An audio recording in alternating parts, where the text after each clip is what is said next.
I think why I'm interested in Magic the Gathering is because it's a place of fantasy that you get to create an army and fight an opponent's army and see whose strategy wins. You get to pull from forces that are very elemental and elegant, and then the game progresses and becomes very mysterious and fantasy based. I love that each game you tell a story between two people who are trying to create engines to outrace each other. And there's so many different types of momentum. Like there's aggressive decks, there's defensive decks. There are decks that are like make it about making you empty your library of cards so that you have nothing left to draw, and that's like a game state where you automatically lose. And so essentially for me what it does is it allows me to be a sort of mad scientist.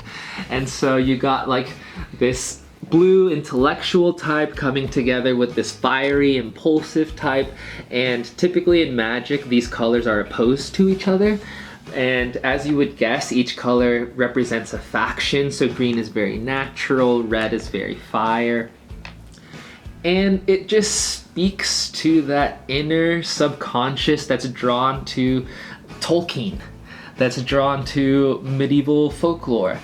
And the game evolves in such a way to also incorporate just new and contemporary storylines. And so you put together cards that not only synergize together, but tell a specific storyline, and you hope that you tell the better story. And that's the game. So essentially, I like certain cards for their art, and I don't want to just have like a random binder full of art that I like. I would rather that the art come together to tell a story. I'm very story motivated. So you have this fading hope of this woman, and fragments of her are like disappearing into the ether, and she leaves behind this petal. And then this love-struck beast, check it out, is sipping on a petal and is like, you know what, I'm gonna go on a quest to find this girl. And so he follows the path of this genie that leads him to the maker of swords, and then the maker of swords passes like the ultimate god weapon, which is the sword of Caldra, and now our hero becomes a fucking sun titan, and now he's ready to go to the Dragon Skull Summit and have a showdown with the guy who stole the girl. Is that how it would work, like in the game? No, dude, that's just me like. Okay. Okay, let me show you how it would work in the game.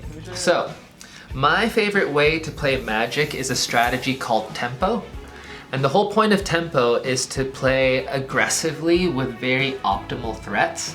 So in Magic, you put into play soldiers, and they have what's called a mana cost at the top and a power and toughness at the bottom. So this is how much the soldier costs to pay. This is how strong the soldier is.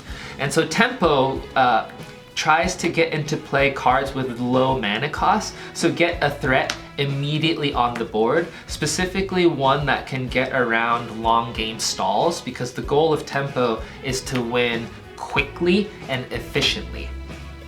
And so you supplement that with stuff that disrupts your opponent after you put your threat. So turn 1, turn 2, you play something that if your opponent doesn't deal with, you die.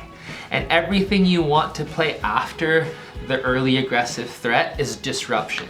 So here are ways to, let's see, counter what your opponent is doing and make it so that they can't play the game. Make it so that your threat stays on the board and they can't get around it, and whenever they try to present a threat, you keep them off of it and delay them, and then try to ideally get to the point where you've delayed them so much that you're already in for the kill. It's like chess. Yeah, it is very much like gambling and chess and poker all combined. And essentially how you pay for these costs, these resources, these soldiers, is you have mana that essentially represents places of the world. And how Magic works is you draw energy from the world and you're able to fuel your soldiers. And so each deck is based on quite literally creating a realm for your army to form in. And then you just have like a bunch of nerdy stuff where like Sword of Fire and Ice, for example, is a very geeky like trope, but at the same time it is a powerful card and it ends a lot of games. Hasbro is something that like owns Magic and is super in it for money, and so they've kind of turned Magic into a cash cow and started releasing sets that I feel are detrimental. Like there is a Spider-Man set, there are SpongeBob SquarePants card, and for me it takes away from like what Magic is, which is this lore-based, fantasy-based game that's about being nerdy and Tolkien-like, you know? And then it's not Tolkien-like anymore when you have Transformers, like actually Transformers is a set that was actually released, so that's actually a true statement. It's just silly, right? The fact that you laughed about it and knew nothing about it, to me signals that you're aware intuitively that to try to introduce the Transformers to this fantasy game, it stains the game a little. I love the game. Like I've been playing since I was in middle school, so most of my life, and it's always that friend that you can come back to because it's just a source of meditation. If you just need a place to be still, but at the moment, like you don't want to just sit quiet with your thoughts, like here's a passive activity to do while you're watching a movie or while you're listening to a podcast. It's low stakes, meditative, and it just makes me feel like, dude, I'm this mechanic with so many parts to work with. And that is just an encouraging thought, knowing that you have freedom to be creative. There's always going to be a set that speaks to you, and the rate at which you play Magic can change depending on what your personal preference is. Like I have a policy that stopped getting cards after 2023 because shit started getting weird. The game can evolve, and it can evolve without you. There's this period of Magic that is special to you. It's like following a music artist, especially a music artist that changes their sound over time. Your favorite version of them might have been very early on. Like I'm a really big fan of Brand New, for example, and their newer stuff just does not hit the same. But there's this golden era where I was growing up where like this material spoke to me and comforted me in a time that I needed it, and it still is material that will comfort me at a time when I need it. There's one card that's very special to me. I'll tell you why this card is special. Because it's attached to a favorite memory of mine. My brother-in-law bought me some Avatar Magic set cards. And I was saying earlier how upset I was that Magic was evolving and turning into something that it wasn't. But funny enough, like the fact that they did Avatar to me was like, okay, I accept this because I love Avatar. And so here I am drawing like arbitrary boundaries and breaking my own rules. But regardless, I was gifted these packs of Avatar, and I just felt like it was in the morning, and I thought to myself, I'm gonna hope for luck. And then every time I sat down to try to open it, something would happen around me. And that thing that happened around me was oftentimes just a huge gift. One of them being my nephew waking up and seeing what that process is. Like I'm a night owl and I wake up super late, so being able to see how he starts his day was to me a real treat, especially since he's so innocent and like coming into a consciousness.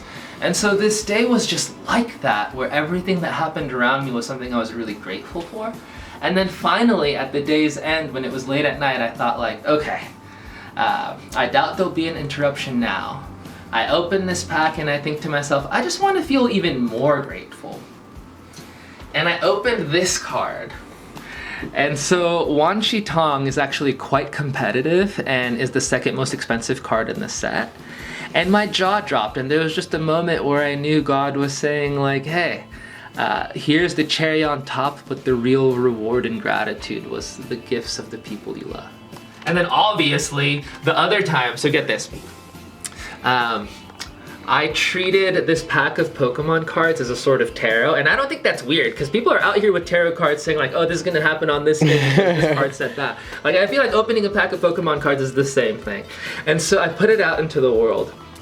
What is the vibe for 2026, God?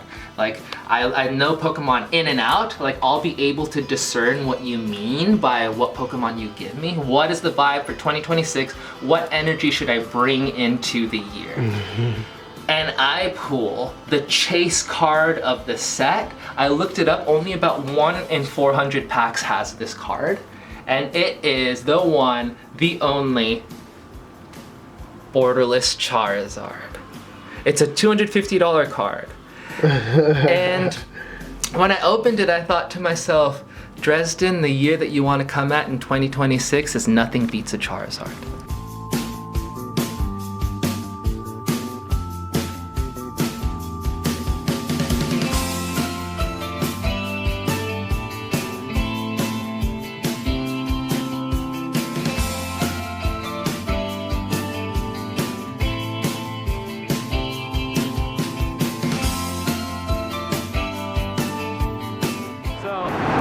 They refer to Magic as cardboard crack, and I feel like a big part of that is like you want to keep getting your hits, so to speak, and it's just fun to get new cards. It's like, here's valuable cardboard that can be traded in for more of that dose. Yeah. Some cards are thousands of dollars. My most expensive card is a $700 Tundra. It's a blue-white dual land, and what that means is that it was printed during a time where they're no longer allowed to print it anymore. And so the stock is like Bitcoin in a way. Deck that's widely used because, like I mentioned earlier, mana draws from the earth, and that's how you create your strategy. They're all in there eating food and playing Magic the Gathering in this cool room. This is wild. Look at it. Because I love the Avatar was a set. I had a lot of fun with it, and the creators of Magic, or the research and development team, they created play styles that really spoke to Fire Nation, Water Nation, Air Nation, and so it just felt very thematic. So I quite enjoyed that, actually.